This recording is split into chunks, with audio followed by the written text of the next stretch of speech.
Šiandien mes norime pakalbėti apie kaltę. Kaltė yra tokia plati sąvoka, kategorija naudojama tiek psichologijoje, tiek teisėje. Aš kadangi esu advokatė, pakalbėsiu iš teisinės pusės ir Laura psichologė iš psichologinės.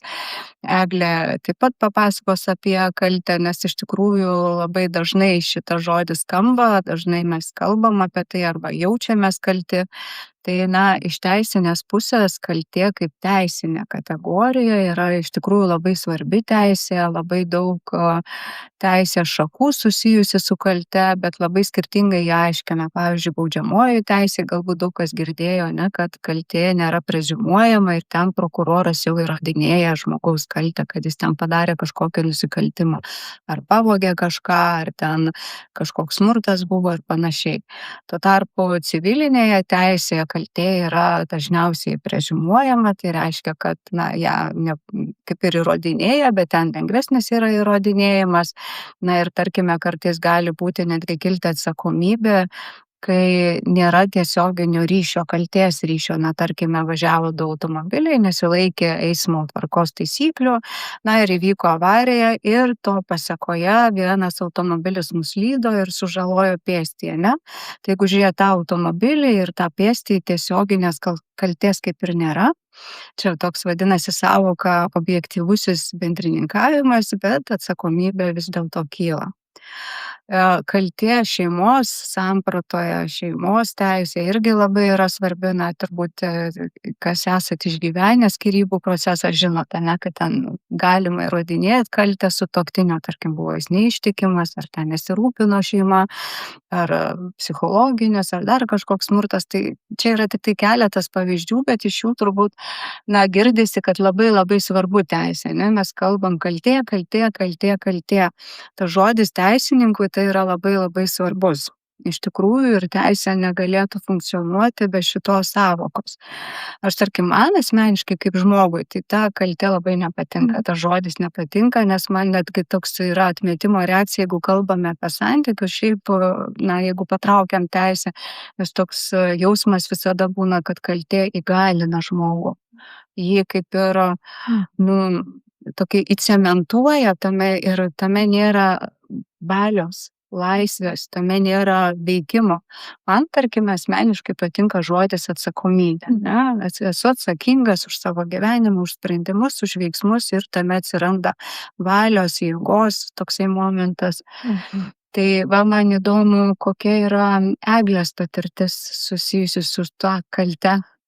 Tai labai dažna patirtis yra dėl to, kad bankrutuojantys žmonės, ateidami bankrutuoti, dažniausiai atsineša savo visą laiką neša savo istoriją susijusią su skolų prisiėmimu ir dažniausiai jie gailisi tų kažkurių sprendimų, kodėl jie taip darė, kodėl neapgalvojo, kodėl laidavo, kodėl ten dar įtraukė į kažkokį tai verslą savo sutuoktinį, giminaičius, kodėl įmonės vadovas irgi kažkokių veiksmų neatliko savo laiku. Tai įvairiausių yra tų situacijų ir vieni žmonės, aš pastebėjau, išgyvena pakankamai lengvai, galbūt jau jie yra praėję tą etapą ir toliau tik tai nori susitvarkyti tą skolų naštą, o kiti žmonės matosi, kad jie stipriai pergyvena ir stipriai jaučiasi kalti ir dėl to jų dėl tos kalties jausmo jie dažniausiai turi ir daug neigiamų pasekmių ir gyvenime, tai yra iširusios santuokos, pablogėję ryšiai su vaikais, su giminaičiais, kažkokios priklausomybės atsiradusios ir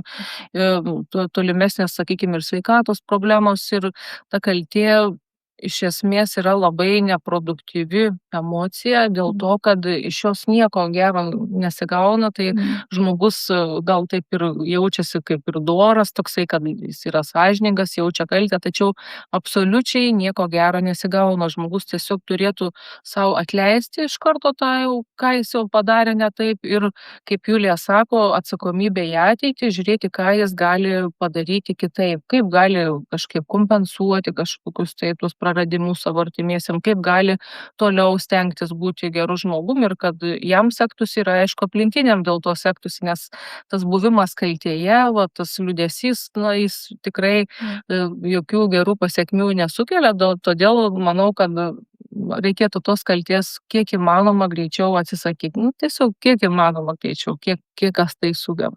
Bet nėra taip labai paprasta tai Mhm. daryt, nes vat girdžiu tave labai puikiai ir sakai, kad kaltė įkalina. O ką reiškia įkalina? Tai yra sustabdo žmogų, ar ne? Ir jisai tarsi savo viduje, savo vidiniam pasauly tarsi kalėjime būna. Ir ne šiaip sau yra sakoma, kaltę reikia išpirkti. Tai va čia yra labai svarbu tam žmogui turbūt pačiam susivokti, o prieš ką aš esu, nu, tarkim, nusižengęs, nusidėjęs, galbūt kam esu kažką blogo padaręs. Ir ar tikrai mano tos kaltės ten yra tiek daug, kad aš tą visą kaltės, tą vadinamą kaltės pyragą savinuosi sau. Tai vat jau pirmas etapas pripažinimas, kad jeigu aš esu kaltas, tai prieš ką ir jau atradimas savo gyvenime, nu, prieš ką aš nusikaltau ir toks žmogiškas, paprastas veiksmas nueiti ir to žmogaus atsiprašyti, jau tą kaltę, kaip suprantam, nu, sumažina. Nes mes galim tiesiogiai nueiti, čia yra pirmasis žingsnis, pirmoji pagalba. Laura, bet vat būna situacijos, kur kaltė, jinai yra tokia, sakykime, prisigalvota, ne? Kai žmogus jaučiasi, Tik čia jinai kaltas. ir įkalina jį. Jisai jaučiasi visame kame kaltas, ten kažkas netai pažiūrėjo, netai pasakė, ne? Ir žmogus jau rausiasi, ką netai padariau, ir tas kaltės jausmas, kaip būsena, kuri greuna, ne? Taip, greunanti jėga yra. Nėra ko atsiprašyti. Tai gal savęs? Tai gal savęs atsiprašyti, kad vat visą tą visuminę kaltę, kuri yra, nu, tokia, nu, girdite, ne, tokia abstrakti tarsi. O tavo praktikoje ar dažnai susiduri su tuo, kad žmonės va turi tą kaltės jausmą, kuris juos, nu, sakykime, įkalina ar griaužia, ne, tokia kaip nuolatinė būsena, ne, nes yra sveika reakcija, jeigu tikrai kažkas, ne, tai negerai padariau, supratau, atsiprašiau, viskas okei. Bet yra žmonės, kurie nuolat nešiojasi kaltę, ne, ir kaip kokį Bet tai yra daugiau ir kompleksinė problema, tokia vidinė emocinė kompleksinė problema, nes kaltė viena pati nekeliauja. Šalia eina ir kiti dalykai. Tai yra kažkokios nuoskaudos, nepasitikėjimas savimi, savęs baudimas, savęs kritikavimas. Gal šalia to žmogaus tikrai eina labai stiprus savikritikas, kuris kiekvienam žingsnėje, ką jisai bedarytų, tą žmogų baudžia. Nu, nuolatiniai priekaištai savo vidiniai. Nu, tai čia pirmiausia savęs atsiprašyti, kad aš šitaip save menkinu ir šitaip save tikrai, nu, žaloju ir neleidžiu tiesiog būti, nu, kaip tarp žmonių, su savimi, pasaulyje, patirti, matyti, veikti. Tai čia aš taip girdžiu, kad galimai tai galėtų būti atėję iš vaikystės, ne, jeigu, tarkime, vaikas. Bet jeigu vaikas, tarkim, buvo nuolat kritikuojamas ir nuolat kaltas. Tai be abejo, nes, žinot, mes augdami, kaip aš vadinu, mes formuojamės, kokia yra mūsų aplinka ir ką mes girdime. Kaip aš sakau, gimstame ir mums tą tokia uždeda tėvai ar mūsų aplinka tą kuprinytę ir ten prideda labai daug visokių mums, nu, niekučių, kurie, vat, gal pastabos, gal kritika, gal mūsų niekinimas, gal mūsų nepriėmimas, gal mes nepatyrėm kažkokios meilės. Ir visą tai mes su tas su kuprinyte einam per gyvenimą. Bet vat, labai labai svarbu atsisukti ir tikrai pasižiūrėti, o ką čia aš nešuosi ant tų pečių, kiek čia yra mano, o kiek čia jau yra įdėta man, ką aš girdėjau. Sąmoningumas. Sąmoningumas. Tai visą laiką aš taip manau, kad ir visose tose teisinėse bylose visų pirma reikėtų pradėti nuo to savo vadinamojo tokio galvos išvalymo, tokio susitvarkymo su savo mintimis, atsikratimo tų neigiamų emocijų ir tada tikrai ir bylos seksis geriau, ir požiūris bus kitoks, ir žmonės tikrai geriau jausis ir mūsų keriopai bus naudingiau.